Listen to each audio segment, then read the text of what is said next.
أعوذ بالله من الشيطان الرجيم. بسم الله الرحمن الرحيم. ولقد يسرنا القرآن للذكر فهل من مدكر.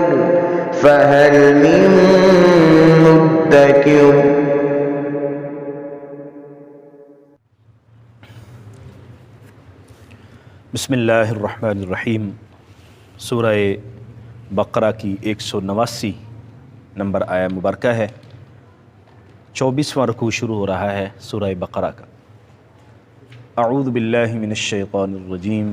بسم اللہ الرحمن الرحیم. یسألونک عن الأہلة قل ہی مواقیت للناس والحج وليس البر بأن تأتوا البيوت من ظهورها ولكن البر من اتقى وأتوا البيوت من أبوابها واتقوا الله لعلكم تفلحون. روزوں کی فرضیت کا ذکر ہوا، اس کے متعلقہ مسائل ہمیں بتائے گئے. نبی کریم صلی اللہ علیہ وسلم سے مختلف طرح کے سوالات صحابہ کرام پوچھتے. یہ چونکہ ابھی تعلیم و تربیت کا آغاز ہوا تھا، بہت سارے احکام ابھی نازل ہو رہے تھے، مختلف چیزوں کے سوالات صحابہ کے ذہن میں پیدا ہوتے اور وہ حضور کی خدمت میں وہ سوال عرض کرتے. تو آقا کریم صلی اللہ علیہ وسلم سوال کے مطابق جواب عطا فرماتے. بعض اوقات ایسا ہوتا ہے کہ انسان کے ذہن میں ایک سوال ابھرتا ہے، لیکن اس سے علاوہ چیزیں ہمارے لیے زیادہ ضروری ہوتی ہیں. آقا کریم صلی اللہ علیہ وسلم کی خدمت میں سوال عرض کیا گیا کہ یا رسول اللہ، یہ چاند کبھی کم ہو جاتا ہے، کبھی بڑھ جاتا ہے، کبھی پورا چاند ہوتا ہے، کبھی بالکل باریک کھجور کی شاخ کی مانند. تو یہ چاند کا بڑھنا گھٹنا یہ کیا چیز ہے؟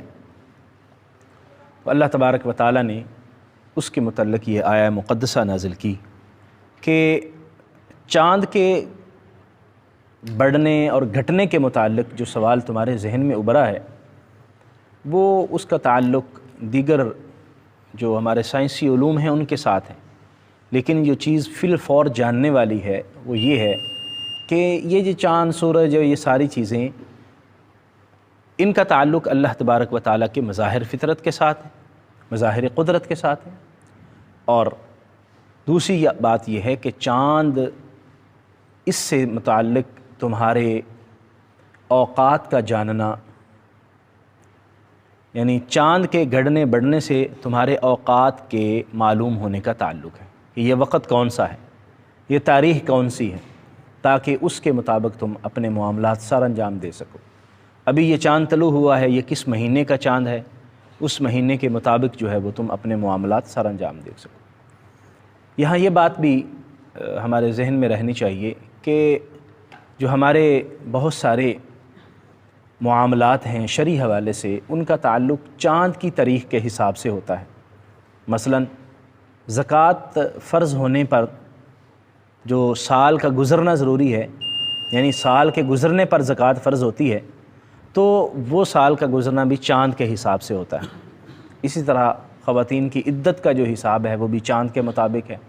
اسی طرح دیگر جو شرعی معاملات ہیں اس کا تعلق بھی چاند کے مطابق ہے. 2 مہینے کے روزے رکھنا، جب انسان روزہ توڑ دے تو اس کے کفارے کے طور پر 2 مہینے کے روزے، تو 2 مہینے کے روزے بھی چاند کے حساب سے. تو یہاں یہ سوال کیا جا رہا ہے یسألونک عن الأہلة، اے محبوب صلی اللہ علیہ وسلم، وہ آپ سے سوال کرتے ہیں چاند کے متعلق، یعنی چاند کی مختلف حالتوں کے متعلق. چاند کا باریک ہونا، موٹا ہونا، کبھی پورا ہونا، کبھی تھوڑا ہونا.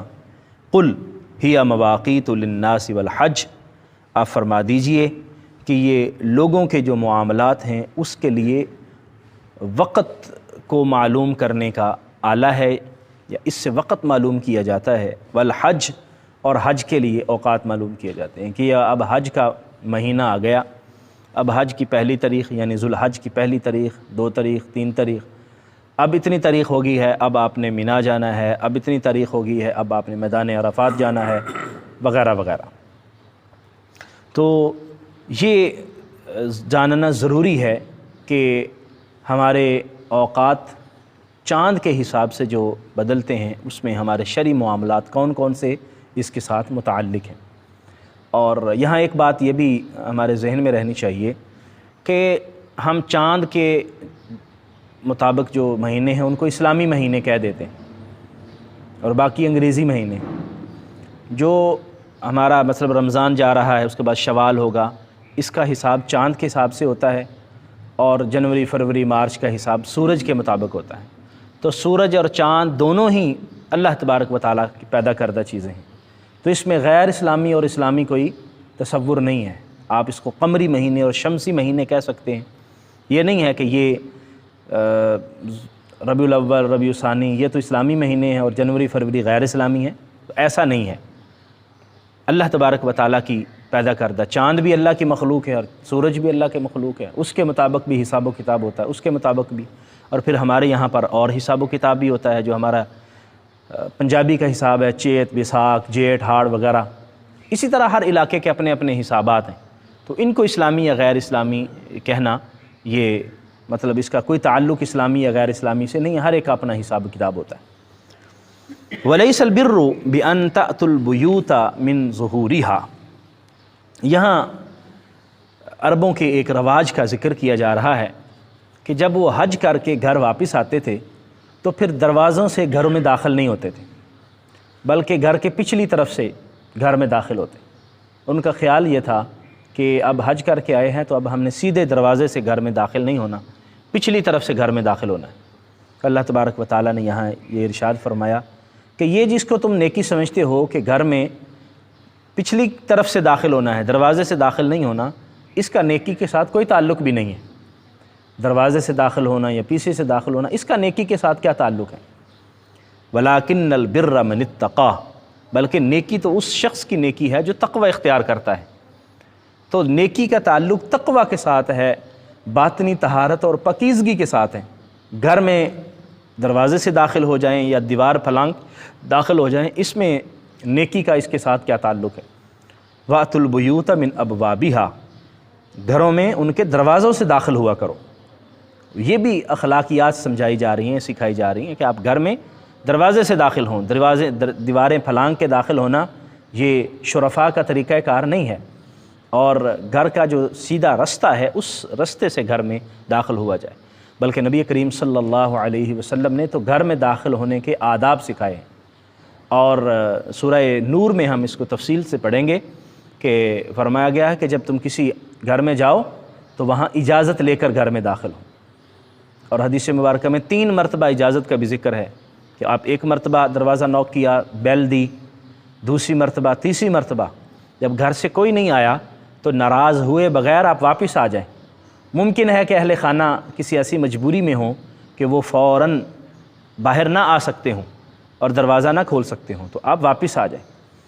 اسی طرح آپ اپنے گھر میں بھی داخل ہوں تو اطلاع دے کر، نبی کریم صلی اللہ علیہ وسلم جب جہاد پر تشریف لے جاتے یا باہر کسی سفر پر جاتے تو واپس آتے تو پہلے گھر میں اطلاع بھجوا دیتے، اور آتے ہوئے فوراً گھر میں تشریف لے جاتے تھے، پہلے مسجد میں تشریف لاتے تھے، پھر مسجد میں حاضری دے کر نفل پڑھ کے پھر گھر میں تشریف لے جایا کرتے تھے۔ تو یہ بھی ایک طریقہ کار ہے کہ آپ گھر میں اطلاع پہلے دے دیں۔ اور اس سے ہم یہ بھی سمجھ سکتے ہیں کہ عام طور پر ہم کسی کو فون کرتے ہیں، 1 مرتبہ کال کی وہ اٹینڈ نہیں کر سکا، دوسری مرتبہ کال کی اٹینڈ نہیں کر سکتا، تو اس جو حدیث مبارکہ میں نے آپ کی خدمت میں عرض کی تو آپ 3 مرتبہ کر لیجئے، بلکہ اگر 1 مرتبہ ہی اس نے اٹینڈ نہیں کی تو ممکن ہے کہ وہ کوئی ایسی مصروفیت ہو کہ وہ ابھی آپ کی کال اٹینڈ نہیں کر پا رہا۔ تو بعض اوقات ایسا ہوتا ہے کہ ہمارے دوست فون پھر شروع کر دیتے ہیں تو فون کرتے رہتے ہیں، تو یہ بھی بد اخلاقی سمجھی جاتی ہے، یہ تہذیب والی بات نہیں ہے۔ ہو سکتا ہے کہ ہم جس شخص کو کال کر رہے ہوں کہ وہ ایسی مجبوری کی کیفیت میں ہو کہ آپ کی کال اٹینڈ نہیں کر سکا، اس لیے آپ 3 مرتبہ کر کے زیادہ سے زیادہ اس کو میسج چھوڑ دیں یا انتظار کر لیں، بعد میں پھر دوبارہ کر لیں۔ واتقوا اللہ لعلکم تفلحون، اللہ تبارک و تعالیٰ کا تقوی اختیار کرو، اللہ سے ڈرو، لعلکم تفلحون، تاکہ تم فلاح پا جاؤ۔ اس آیہ مقدسہ سے ہمیں یہ علم ہوا کہ نبی رحمت صلی اللہ علیہ وسلم سے چاند کے متعلق جب سوال کیا گیا تو آپ نے اس کا وہ جواب عطا فرمایا قرآن کی آیت کی روشنی میں جو اصل میں سوال پوچھنا چاہیے تھا۔ بعض اوقات ہم کوئی سوال پوچھتے ہیں تو وہ غیر ضروری سوال ہوتا ہے، تو اہل علم ہمیں وہ جواب دیتے ہیں جو ہماری ضرورت کے مطابق ہوتا ہے۔ مثلا ایک اللہ کے ولی کی خدمت میں ایک شخص حاضر ہوا اور کہنے لگا کہ جناب مجھے حضرت عیسیٰ علیہ السلام کی نانی کا نام بتائیے۔ تو آپ نے ان کو فرمایا بھی وضو کے فرض 4 ہوتے ہیں۔ وہ پھر کہنے لگا کہ جناب مجھے حضرت عیسیٰ علیہ السلام کی نانی کا نام بتائیے۔ آپ نے فرمایا کہ غسل کے فرض 3 ہوتے ہیں۔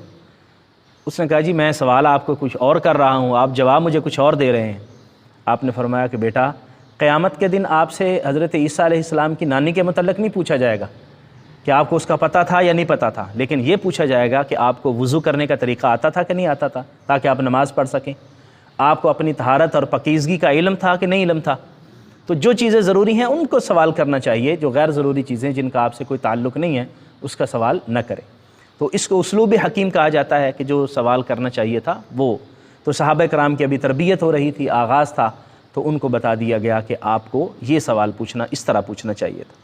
اور پھر عرب کے جو رواج تھا کہ گھروں سے جب وہ حج کر کے واپس آتے تو گھر میں پچھلے حصے کی طرف سے داخل ہوتے، تو منع کیا گیا کہ نہیں دروازوں سے گھر میں داخل ہوا جائے، اور جس کو وہ نیکی سمجھتے ہیں کہ گھر میں پچھلی حصے سے داخل ہونا کوئی نیکی ہے، تو فرمایا نیکی یہ نہیں ہے، نیکی تقوی اختیار کرنا ہے، نیکی اللہ تعالیٰ جل مجدہ الکریم کی بندگی کرنا ہے اور اس کی اطاعت اور فرم برداری کرنا ہے۔